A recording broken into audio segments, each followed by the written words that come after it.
Okay, this is a lecture about Gnosticism. What is that? Well, I'll explain that in a minute. First, I would like to point out that a little about the New Testament period. The New Testament period is about 30 CE, the death of Jesus, to about 150 CE. And as the church structure was solidifying, some leaders emerged among the bishops. Clement of Rome, who died about 99, Ignatius of Antioch, who died about 107, and Polycarp of Smyrna died in the late 150s. These are known as the Apostolic Fathers. They, principally, but with some other people, sort of were the early leaders of the church in terms of solidifying its structure and its doctrine. Now, by the way, martyrdom was common in this era. Ignatius and Polycarp both were martyrs, and Christian thought at this time was concerned more with moral teaching, really, than with theology.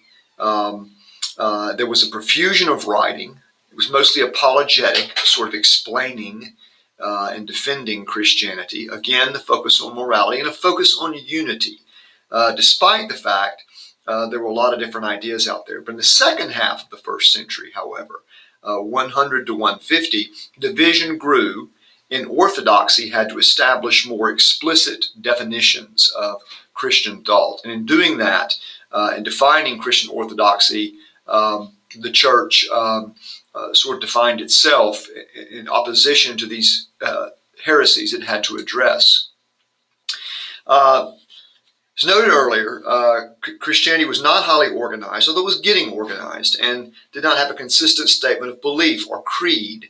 As a consequence, many widely varying beliefs were held by adherents. In subsequent years, Christians would establish creeds and support an orthodox theology.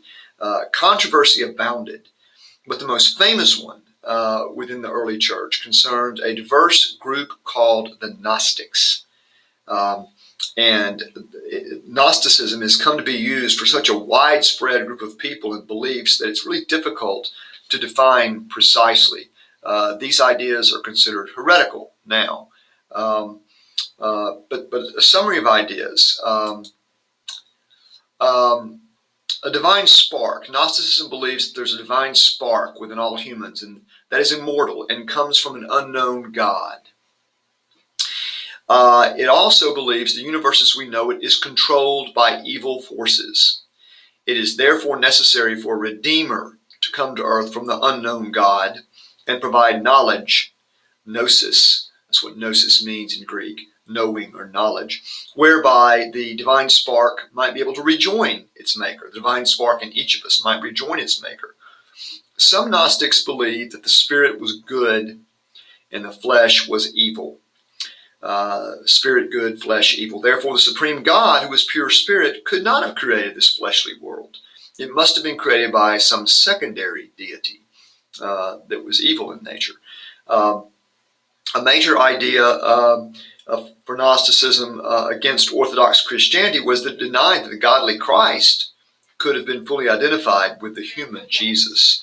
Many claim that Jesus only appeared to be human, but was actually pure spirit, and therefore his life, teachings, death, and resurrection were of little consequence. He was, in effect, God in a meat suit, God in disguise.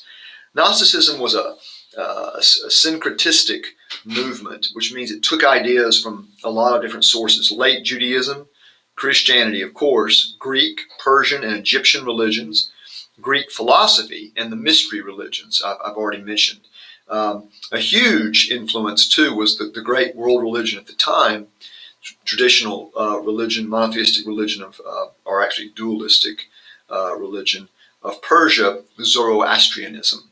I said dualistic because Zoroastrianism has a supreme God and in opposition to an evil force named Ahriman. And it's really from Zoroastrianism that Christianity, through Judaism and later Islam, get a lot of ideas, like, for example, Satan. Now, a cache of Gnostic literature was found in the Egyptian village of Nag Hammadi in 1945. This village, by the way, was also the site of a Coptic massacre, a massacre of Coptic Christians in 2010. So we know a fair amount about these Gnostic writings and Gnostic Gospels. For example, the Gospel of Thomas, Gospel of James. We have these books.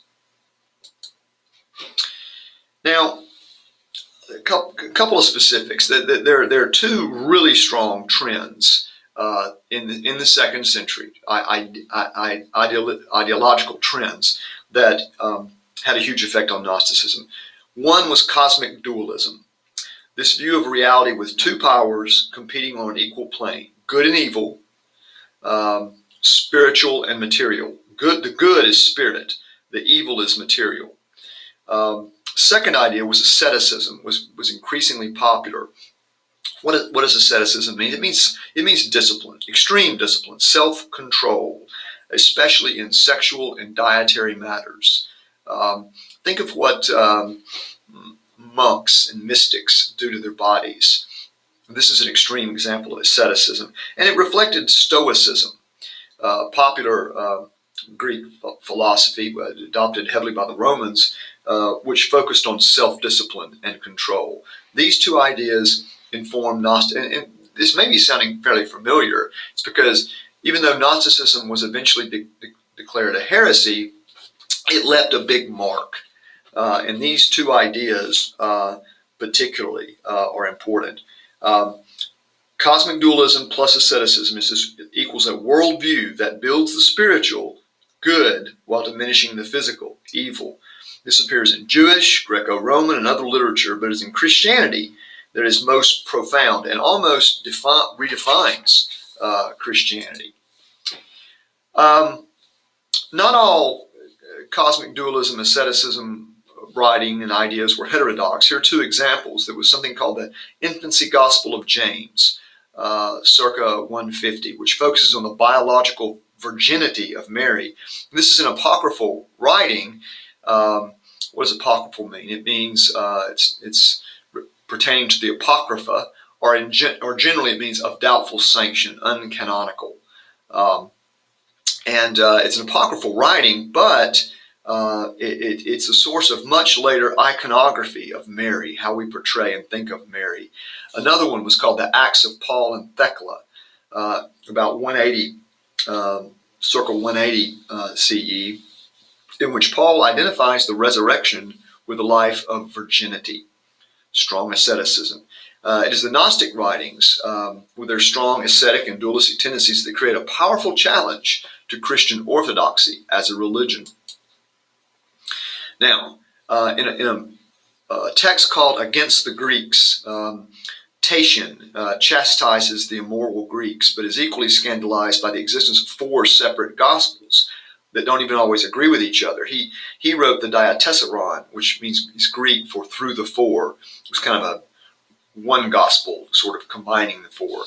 And it advocated for a form of Christianity in which everyone had to be a virgin to be Christian. I know that doesn't seem to work out in the long run, but that's what he said. Marcionism was another form of Gnosticism. Tatian was a Gnostic leader. So was Marcion. Marcion was the son of the bishop of Pontus and came to Rome in 140 CE, seeking church office. It's not clear that he was a true Gnostic, but he embraced many Gnostic ideas. When he ultimately failed to become Bishop of Rome, his goal, he formed his own highly dualistic version of Christianity. In this religion, the God of the Old Testament is evil. Jesus was a liberator of the body, therefore, sharp division between Christianity and the Jews in Marcionism. Marcion wrote something called the Antitheses, which presents a mean old God versus a new loving God that Christians have absorbed really completely. Marcion called for the 10 of Paul's letters in the Gospel of Luke as the sole Christian text. Christians must be ascetic. So at the same time that Tatian and Marcion are trying to reduce Christian text and thoughts, Gnosticism is generally expanding the number of texts and ideas. The Nag Hammadi Library demonstrates this.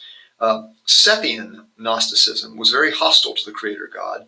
Valentinian Gnosticism led by a guy named Valentinus, was slightly less so, but both espoused a continuing revelation, expanding prophecies and writings, which divided people into three groups. Pneumatics, which were the elites and therefore could get grace through knowledge, psychics, who had some possibility of growth or salvation, and Hylic, which means the mud people. And this was most Christians in the Gnostic view. Gnosticism is therefore a highly individualistic, elitist form of Christianity. New teachers, teachings, and scriptures were advocated by the Gnostics. Only the smart get saved. Severe asceticism is required. Anorexia is good because it means there's less body in the material. The body is evil. This was a powerful challenge, and this was probably a time in the 2nd century where the followers of Tatian, Marcion, and Valentinus outnumbered Orthodox Christians, i.e. the mud people. This was an ideological challenge, and the Orthodox response had profound consequences for Christianity. Orthodox responders, there were several. Tertullian, who lived approximately 155 to 220, Clement of Alexandria, who died in 215, and Irenaeus of Lyon, France, which was by now a pretty sophisticated, civilized part of the empire. Irenaeus of Lyon, who lived about 120 to 203. In a book called Against Heresies, Irenaeus developed a strong response. It really had three parts. Rather than a truncated or expanded set of scriptures, belief should be based on a canon of works to include the Old Testament plus 27 books of the New Testament, because that represented a true picture of the church. And Christians are therefore an appendix to the Old Testament rather than a retelling of it, which is what the Quran, for example, is. Number two, Irenaeus also wanted to oppose Gnosticism with a rule of faith in which to read this canon, a creed, so to speak. And number three, to have an apostolic succession of teachers rather than secret or self-appointed teachers. He did this by tracing the bishops of Rome back to Peter. This created a pattern of bishops gathering together, the apostolic succession, to read the canon and espouse the creed. And so Irenaeus of Lyon is the one who really began to argue for the primacy of the Bishop of Rome as the Pope.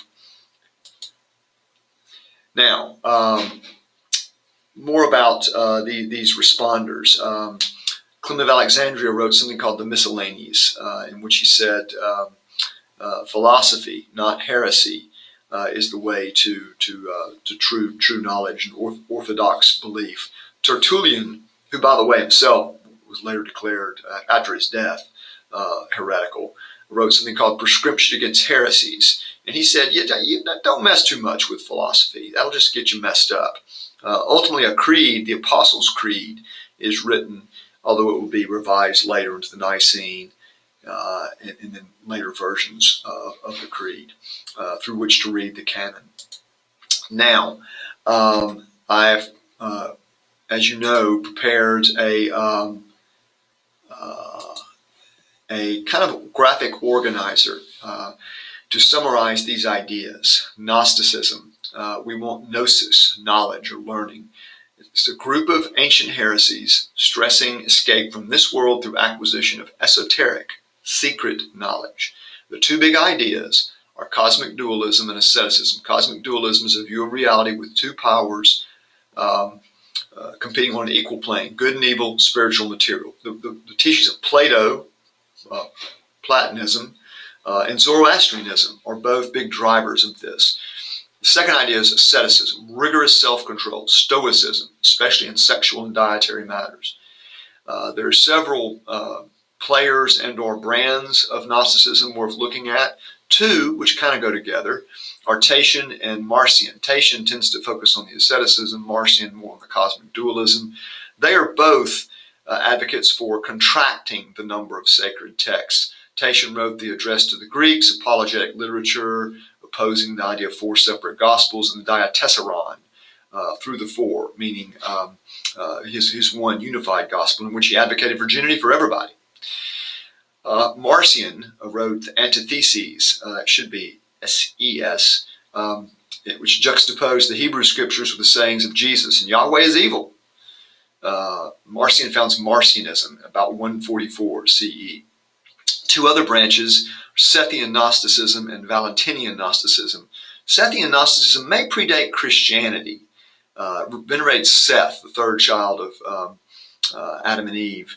So it had a Judaic foundation with a lot of Plato thrown in. And Valentinian Gnosticism was espoused by Valentinus. Complex cosmology, very complex cosmology, somewhat less dualistic than Sethian and most Gnostics. Both Sethian and Valentinian Gnosticism said they advocated an expanding number of sacred texts, continuing prophecy, continuing revelation. And those brands of Gnosticism were the ones that sort of put people into one of these three categories, pneumatics, psychics, or hylics. Now, opposing all this was Christian orthodoxy, which defined itself largely in opposition to Gnosticism.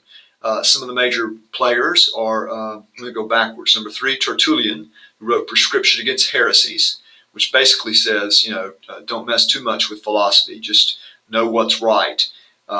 Read the canon with the creed. Number 2, Clement of Alexandria wrote the Miscellanies, in which he said philosophy, thinking about this is the true key. The key to true gnosis, not some secret esoteric knowledge. But most importantly, Irenaeus of Lyon, number 1, wrote against heresies, about 175. He advocated the canon, the creed through which to read it, and the apostolic succession. That's the best defense against heresy. And that, in short, is the story of Gnosticism.